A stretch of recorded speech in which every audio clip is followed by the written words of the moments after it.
Torcedor vascaíno! Fala galera do Comenta Léo, saudações vascaínas, mais um vídeo do nosso canal entrando no ar, mais um Notícias do Vasco para deixar você muito bem informado sobre tudo que envolve o Vasco. E a gente está vendo aí as movimentações que estão acontecendo no Vasco. O Lisca surpreendeu aí e pediu a demissão do Vasco e agora o Vasco está buscando um novo treinador. E nisso, o nome do Gordiola, o Guto Ferreira, é o nome mais pedido, é o nome mais cotado para que nesse momento assuma o Vasco da Gama.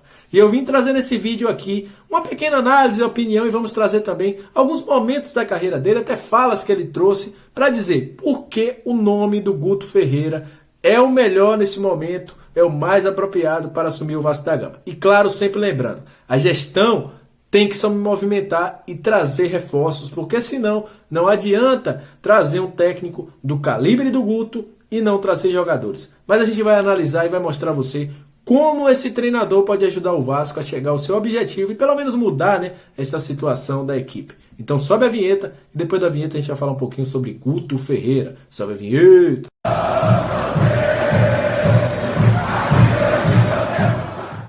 Nós estamos iniciando nosso vídeo e como fazemos em todos os inícios de vídeo, agradecer a você, torcedor vascaíno, que está dando grande moral para o nosso canal. Muito obrigado pela sua presença aqui no nosso canal, você é o principal combustível.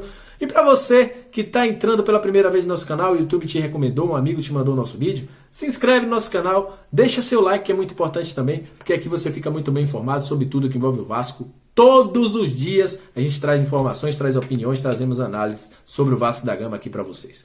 Então vamos falar de Guto Ferreira, porque ele seria a melhor opção de técnico para o Vasco da Gama? Antes eu gostaria de deixar bem claro algumas coisas.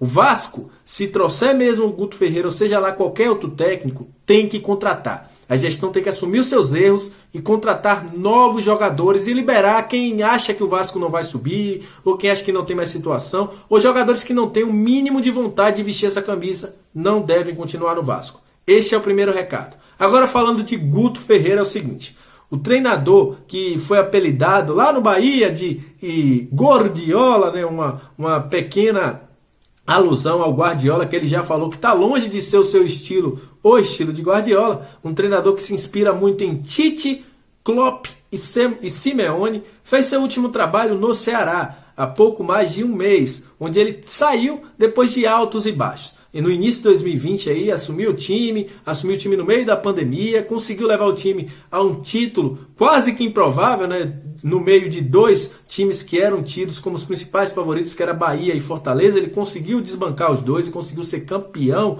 do Nordeste, com um futebol vistoso, um futebol que encantou, mas deixou a equipe do Ceará após resultados não tão bons e apesar de ter a melhor defesa do Campeonato Brasileiro da Série A, mas uma pequena mudança no seu estilo de jogo, uma pequena mudança nos jogadores que chegaram ao time, fizeram com que o Guto tivesse uma queda de rendimento no Ceará. Mas para conhecer um pouquinho mais a fundo do Guto e porque ele pode ser um treinador que pode agregar no Vasco da Gama, vamos falar sobre o seu estilo e pelo que pensa de futebol o Guto. Ele já falou aí, como vocês vão ver na tela, em entrevista ao TNT Esportes em outubro do ano passado, quando o time vinha numa boa sequência, após ter sido campeão da Copa do Nordeste, ele falou o seguinte, que seu perfil de jogo é mais parecido com o do Tite, porque seu time não corre tantos riscos, ele não gosta que seu time corra tantos riscos. Ele gosta que seus jogadores façam uma proteção ainda maior para a sua zaga. Ele não gosta que o time corra grandes riscos e gosta que tenha uma proteção muito grande para a zaga. Inicialmente, no 4-4-2, foi o esquema que mais se encaixou no Ceará. Você vai ver passando aí na tela a sua melhor formação, com Charles e William no meio de campo, formando a dupla de volantes. Fernando Sobral, que depois da saída do Charles virou um grande volante, um dos maiores roubadores de bola do futebol brasileiro. E também à frente aí com o Vina e Rafael Sobis, depois apareceu o Kleber. Enfim, foi um dos seus melhores momentos no time do Ceará. O 4-4-2 e o 4-1-4-1 foram os esquemas que mais se encaixaram nessa passagem que teve altos e baixos na equipe do Ceará. A última vitória contra a equipe do Fortaleza, o time que perdia virou depois dele ter ajeitado um pouquinho o seu sistema defensivo e ter ajustado as linhas. Linhas essas que são muito interessantes. Os times, o time que o Guto costuma treinar, ele costuma não deixar espaços para que seu adversário toque a bola. Isso é algo que acontece muito no Vasco. O adversário consegue envolver o Vasco. Ele faz um meio de campo, num 4-4-2 na defesa, com 3 linhas bem definidas, numa linha com 2 jogadores que são os atacantes que fazem o primeiro combate, e outra linha com um 4-4 meias, onde os volantes e os meias se juntam para marcar e fazem uma linha muito compactada.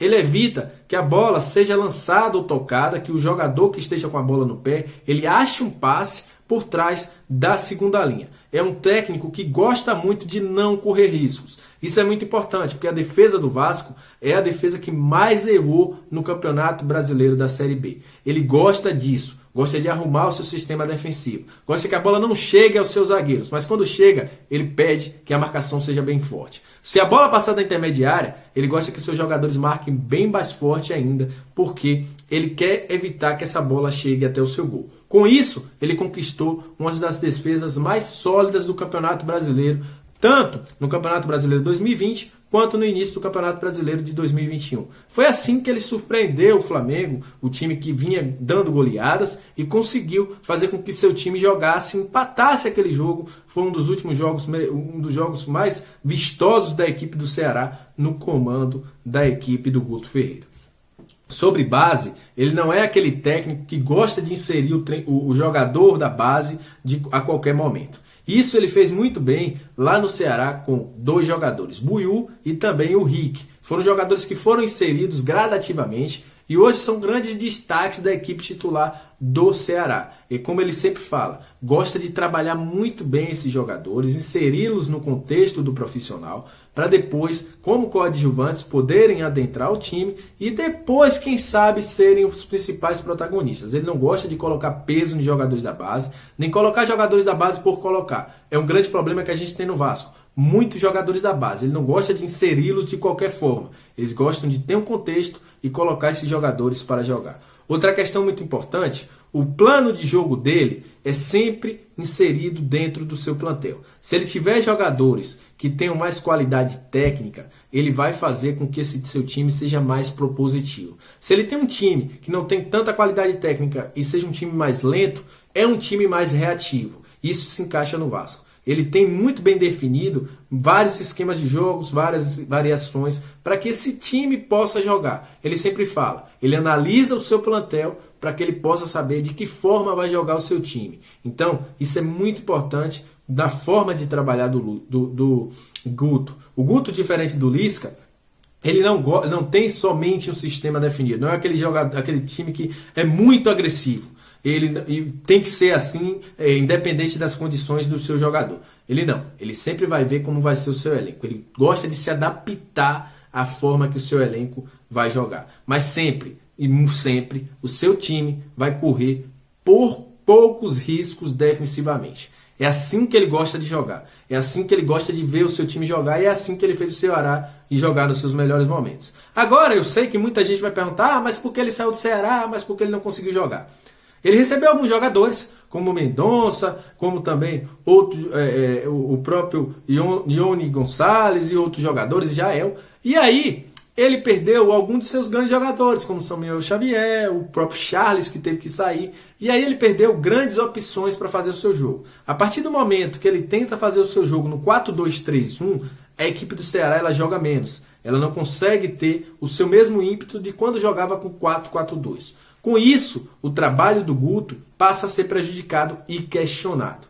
A partir do momento que ele consegue voltar um pouquinho ao 4-4-2, ele consegue voltar ao seu estilo. Mas a falta de jogadores que possam fazer o seu time jogar num 4-4-2 faz com que ele mude totalmente o seu sistema de jogo. Com jogadores que não têm características de marcação, com jogadores que eram um pouco mais lentos, o time do Ceará baixou muito a sua produção defensiva e a sua produção ofensiva. Então, com isso, o time não jogou bem e começou a ser questionado o trabalho do Guto Ferreira. É um grande problema que a gente tem no Vasco. Eu acho que o Vasco terá que contratar, se trouxer o Guto, pouco mais de 4 a 5 opções para o seu elenco. Se não, não irá funcionar. O Guto não é milagreiro. O Guto é um cara que gosta muito de trabalho, sempre exalta o trabalho e a dedicação, a repetição, mas é claro, precisa de material humano. Como ele já falou em alguns momentos, se não tiver material humano, não irá funcionar, porque a gente está trabalhando com humanos, não com máquinas. Então, galera, esse foi mais um vídeo do nosso canal. Saudações vascaínas e até o próximo vídeo.